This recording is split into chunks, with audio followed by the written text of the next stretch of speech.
Top things to see and do in Australia. Visit Uluru. Uluru Ayers Rock is one of the best attractions in the country.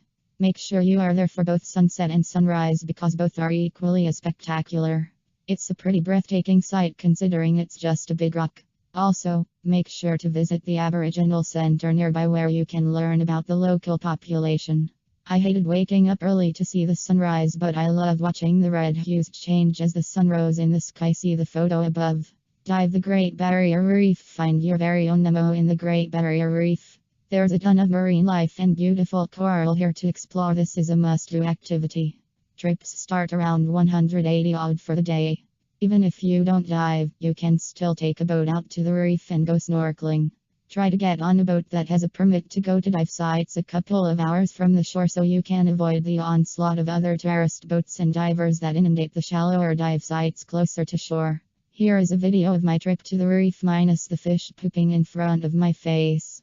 Explore Fraser Island. The world's largest sand island is a popular place to do some camping, swim, hike, and avoid dingoes.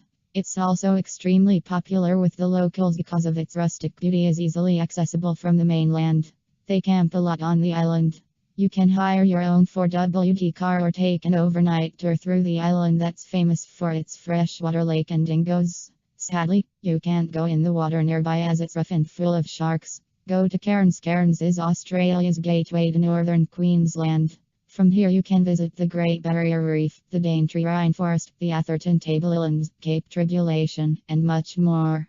Cairns is a pretty typical tropical city, and life here focuses on taking the time to smell the roses.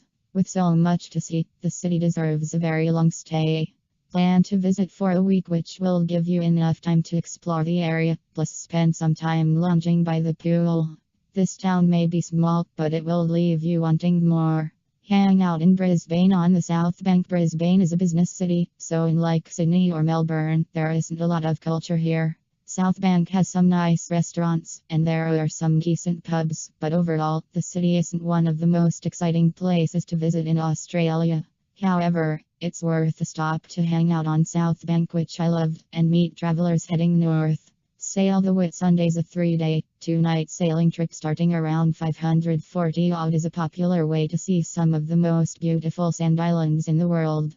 Whitehaven Beach on a clear day is mesmerizing. I even ran into a couple of turtles and dolphins while in the air. A few of the islands have resorts if you want to go on your own and stay longer in paradise, but I prefer taking a boat around the islands. It remains one of my favorite activities in the country. Hike the Daintree. The world's oldest rainforest, yes, older than the Amazon, offers hikes that range from easy to challenging. Dense jungles, beautiful mountains, waterfalls, wildlife, and cliffs. Make sure you spend a few days hiking around and getting out of touristy cairns. If you really want to get off the beaten path, head all the way up to Cape Tribulation and enjoy some real peace and quiet. Just watch out for jellyfish when you go swimming.